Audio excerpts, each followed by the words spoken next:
Welcome to the Defense and Aerospace Report. I'm Vago Muradian at the Reagan Library in Simi Valley, California, covering the 2016 Reagan National Defense Forum. Our coverage here is sponsored by Raytheon, and we're talking to Senator Jim Talent, who is a senior fellow, former Senator Jim Talent, Republican of Missouri, who is now a senior fellow at the American Enterprise Institute. Sir, thanks for joining us. No, thank you. We were just on a panel not very long ago. I want to get your sense, sir, on almost anybody's list on who would be a defense secretary in a Republican administration. You've always been somebody who would be a contender. As you look at what the Trump team is doing, what do you think their national security priorities have to be? Well, I do think the president campaigned on an outstanding defense plan. I said so at the time, and so I think rebuilding the military is a big part of what they want to do. I liked the Jim Mattis appointment. I do think that, and he's an outstanding leader, and he seems to mesh well with the president-elect, which is really important. I do think he's got to get the priorities straight, which is getting the money and then spending the money wisely to begin this rebuild. I think that's the key. Other than that, Vago, I think we still have to wait and see a little bit. I kind of like Trump's spontaneity, picking up the phone and calling people. We'll see after he actually takes office how disciplined he is, whether he can be who he is, but be disciplined enough to, formulate and carry out plans. So far, I've been reasonably pleased. Let's go to what do you think some of the specific things that have to happen in the department. Obviously, Mr. Trump's talked about, and he does have Republican support both in the House and Senate to scrap sequestration, or rather I should say the Budget Control Act.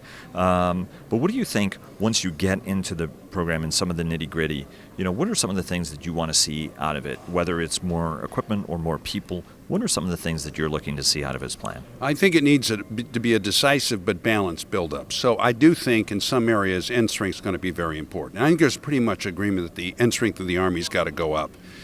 If we build more ships, which we need to, we're going to need more sailors. And I think the Air Force would tell you, and President Obama's Air Force people would tell you, they've cut too much there. So end strength is a piece of it.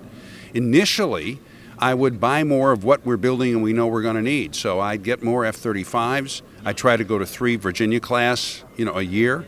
I would keep C-17 open. Vago, I think the chance that we're going to need more lift in the future, and certainly attrition aircraft, is pretty high. And then in that first year, formulate the longer-term plan and don't make it so budget-driven. You always have to keep money in the background, but make it based on need. And then I think you can pull a consensus in the Congress together behind it. One of the things that Senator Graham today spoke about was the difficulty. He said, look, I'm warning everybody that it's not going to be, a gusher of money happening here. He went through what the debt picture is, which is we're approaching $20 trillion. He said Democrats will still be pushing for the funding of their agenda as well in exchange for an increase in defense spending. And there are even some very, very classically Republican friends of mine who are troubled with the president-elect's view of sort of deficit spending is no problem, and we can just go ahead and do that, whether it's through a tax cut and we're not going to touch entitlements. From your perspective, how much money how much money can you reasonably get out of the Congress in an atmosphere where you're going to have debt talks? There are going to be members who are going to hold a very hard line on that on the Republican side as well. How do you think this is all going to play out, and how much money do you think ultimately the defense boost will be? As opposed to what some people think, which is just going to be a significantly bigger number. Well, first, let me say what I think it needs to be. Okay, we said in the second NDP that there's just no reason to believe that we need less now than Bob Gates thought we would need when he presented his budgets in 2011. And that was the Obama administration's budget. So, President Obama wasn't exactly a defense spending hawk, right? I do think we have to ramp up slowly because the department just can't, the industrial base is too weak. Now, in terms of how we get there, well, Vago, they've got to come to some position or some agreement on the broader budget issues. It doesn't necessarily have to be every one of the safety net programs they have to deal with. I think they're going to have to make some progress there. I think if they do, then you're going to see an ability to pull the caps off generally. I would expect there to be more non-defense discretionary spending. Now, I don't know if the Democrats are going to get, one for one.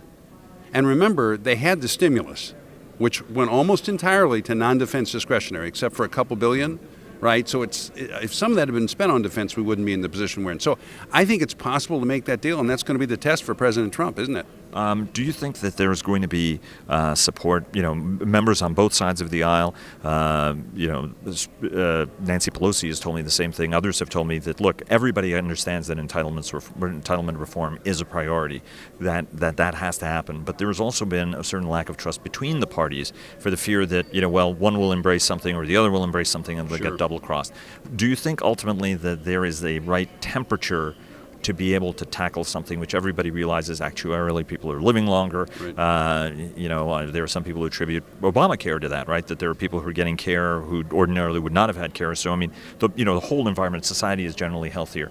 As I've sort of observed, we're how smoking. Come you and I are doing so badly? Yeah, I know, really. Well, at least you work out more often than I do. But we digress. No, but I mean, folks say like, look, we're not smoking as much, we're not driving drunk. I mean, we're not.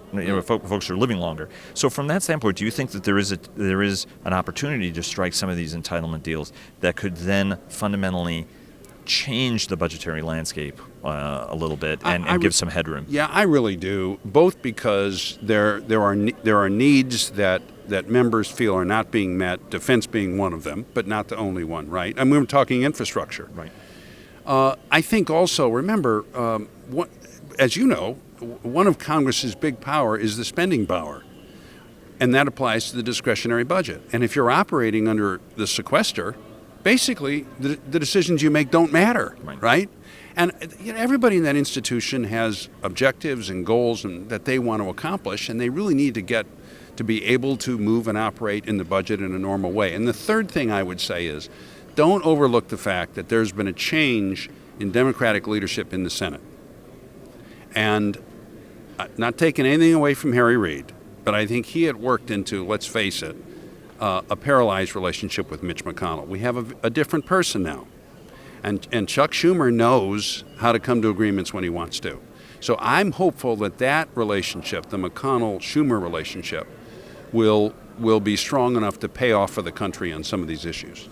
One of the things we were discussing on the panel was reform or rebuild. There is this perception, and obviously the Obama administration was working reform, much more so because of the Budget Control Act and the limitations and the need to actually get more, so better buying power, Defense Innovation Initiative, strategic capabilities, third offset. We're all part of that. There's a sense, and it was really the topic of the debate, that the Trump team is looking much more at sort of a cleaner rebuild, more people, more things.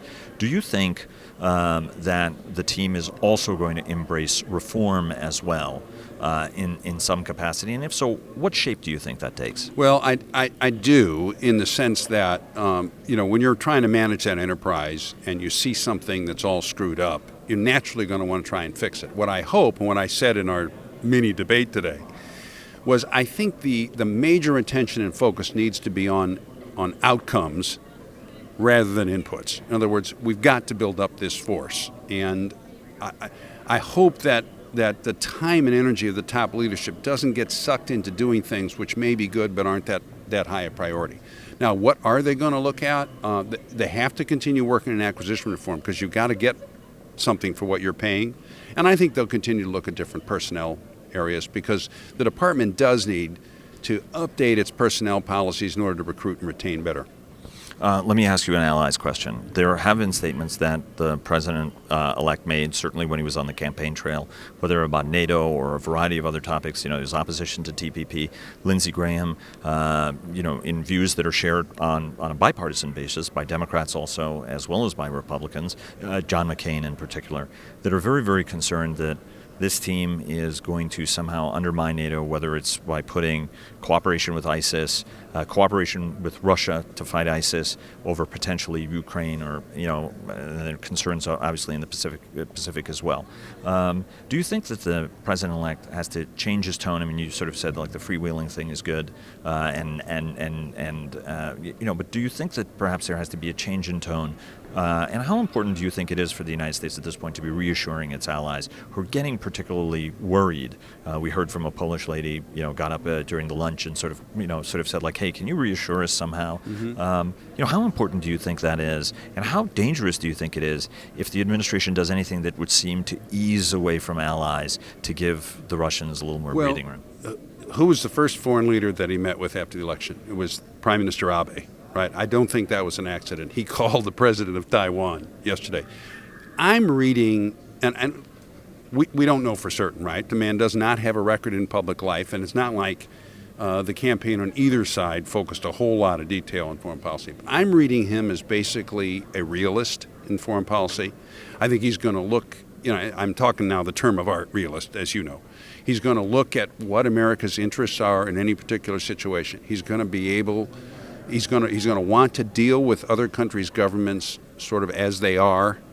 I don't think he's going to be as much into the spreading democracy.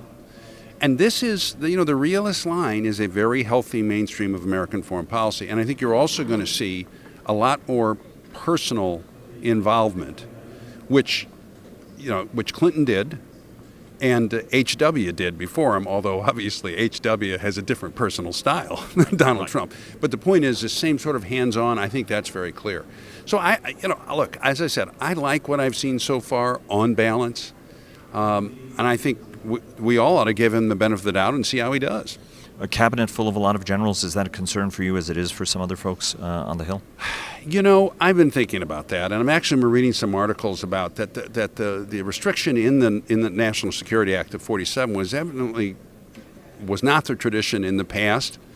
So I think it's okay. Now, if you were putting generals into jobs that were more partisan, where the politics was more partisan, I think that's a problem, because we don't want the military to be seen in a partisan context, okay? The Secretary of Defense isn't partisan. Yes, he's political, right, but he's not partisan. So I'm okay with it. And of course, I think the world of Jim Mattis, as almost everybody does. So again, we'll see how that works out. Sir, thanks very much for being so generous with your time. Enjoyed it, Mago, as always.